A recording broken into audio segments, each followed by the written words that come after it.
Welcome to our channel. ఇప్పుడు నేను part 1 తీస్తాను, ఇది పార్ట్ 2.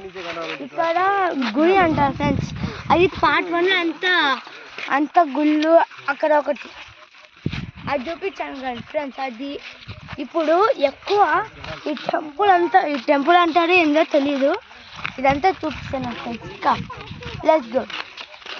మేము అక్కడ పార్క్ చేసినాం కారు, అక్కడ చెట్లు ఉన్నాయి కదా, చెట్లు వెనకాల. ఇప్పుడు ఇక్కడ చూసాను పార్క్ చేయటం ఫ్రెండ్స్. Let's go. ఇది తాడిపత్రిలో మేము అన్నీ బెలూన్ కేక్స్ అవన్నీ తీసుకొని ఫ్రెండ్స్. అవన్నీ కొంచెం ఎక్కువ ఉండే వల్ల కొంచెమే చూపిస్తాను ఫ్రెండ్స్. మా డాడీ అంతా అవన్నీ చూసాం ఫ్రెండ్స్. ఇప్పుడు ఇది చూసాం ఫ్రెండ్స్. Let's go. ఇప్పుడు ఇవన్నీ అక్కడ ఎక్కువ రాయలు ఉంటాయి ఫ్రెండ్స్. ఇది చాలా old temple, second temple of old. Part 1లో అట్లే చెప్పినా, ఇది పార్ట్ 2.